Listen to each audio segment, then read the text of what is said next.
Je considérais que mon devoir, malgré les fonctions que j'avais occupées, qui auraient pu me retenir, était de tout faire pour empêcher l'extrême droite d'accéder au pouvoir. Mais aussi de permettre, par l'union qui s'était réalisée à gauche, d'ouvrir un chemin d'espoir. Car il n'y a pas de démocratie simplement dans l'empêchement. La démocratie, c'est de pouvoir offrir un choix, d'ouvrir une perspective à ceux qui doutent encore de la question même de leur vote. Et pourtant, là, dans cette circonscription, et d'ailleurs au-delà, la victoire a été au rendez-vous, puisque plus de 43% des électrices et des électeurs, et je les en remercie, ont voté pour me permettre d'être député de la Corrèze.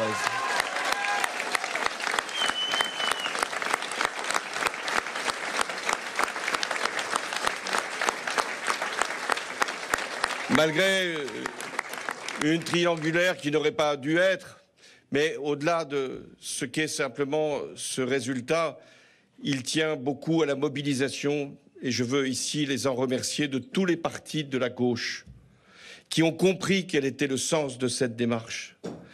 Ça tient aussi, pour ce second tour, à des femmes et à des hommes qui ne sont pas de gauche, mais qui ont voulu, par leur vote, faire en sorte que le résultat soit clair, limpide, incontestable. Mais ici, nous sommes une partie de la France. Nous avons aujourd'hui un résultat qui nous donne à la fois une satisfaction, mais aussi une responsabilité. La satisfaction, c'est d'avoir justement permis d'écarter l'extrême droite et de faire en sorte que, grâce à des désistements, à un barrage et aussi à une mobilisation exceptionnelle des Français, avec un taux de participation historique, nous puissions mettre l'extrême droite non pas de côté, mais la mettre très minoritaire dans l'Assemblée nationale. Le second résultat, et je ne voudrais pas qu'il soit occulté, c'est la défaite de la majorité sortante, qui perdra sans doute des dizaines de sièges, malgré les désistements que la gauche lui a offerts pour permettre justement d'écarter l'extrême droite. Et puis enfin, il y a la poussée, la force que représente le nouveau Front populaire, la gauche rassemblée, et qui aujourd'hui aura sans doute le groupe ou les groupes les plus importants de l'Assemblée nationale. Mais ce serait trop simple de s'arrêter là. Je viens de faire une campagne et beaucoup l'ont accompagnée, et partout en France, où j'ai vu les difficultés des Françaises et des Français. J'ai vu des pouvoirs d'achat entamés depuis des mois et des mois. J'ai vu des femmes retraitées qui n'en pouvaient plus. J'ai vu de nombreuses familles qui ne pouvaient plus accéder aux soins. J'ai vu aussi des personnes qui souffrent de leur vie quotidienne, de conditions de transport, d'habitat, qui sont rendues de plus en plus difficiles. Si nous oublions ce message, alors nous ne sommes pas au rendez-vous. Parce que ce serait trop facile simplement d'en se tenir aux chiffres, même s'ils peuvent ici nous donner une satisfaction. Il y a une responsabilité. Et c'est pourquoi le nouveau Front populaire doit prendre conscience de ce qu'il a à faire aujourd'hui. Il est le plus fort à l'Assemblée nationale. Il ne dispose pas d'une majorité absolue. Il a ce que l'on peut dire, au moment où je parle, une majorité relative. Que doit-il faire de plus? Essayer de chercher des appoints, il n'en trouvera, à mon avis, guère, même si rien n'est impossible. Ce qu'il a à faire, c'est de remplir son rôle, c'est-à-dire de peser sur les décisions qui devront être prises et de jouer, de ce point de vue, toute la pression nécessaire. Qu'est-ce que j'ai entendu, qu'est-ce que j'ai défendu au cours de ces derniers jours?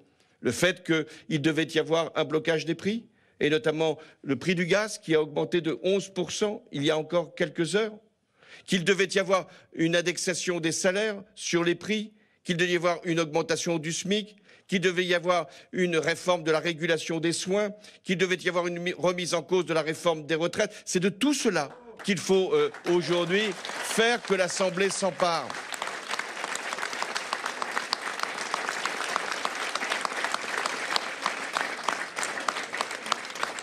Il reviendra sans doute, et c'est le rôle des institutions, au président de la République de prendre des initiatives.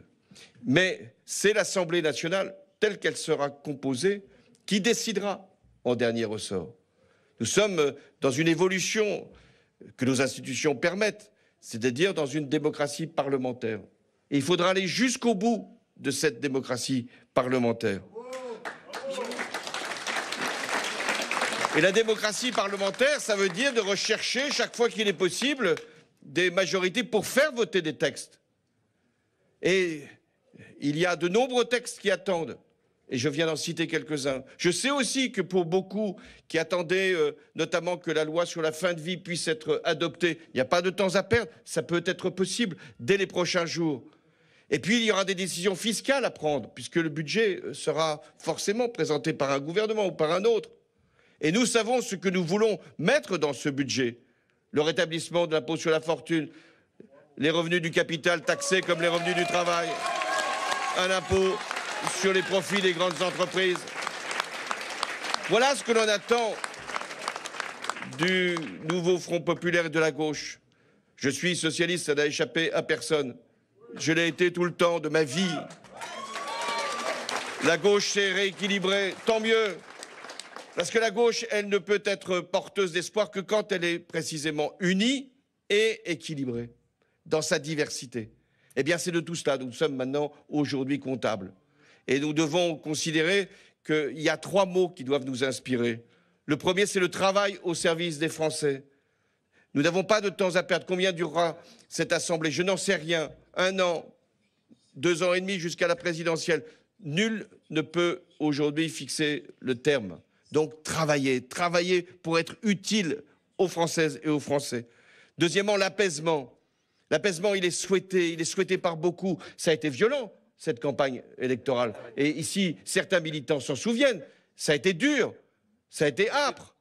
Et donc nous devons absolument, nous, la gauche, porter l'apaisement.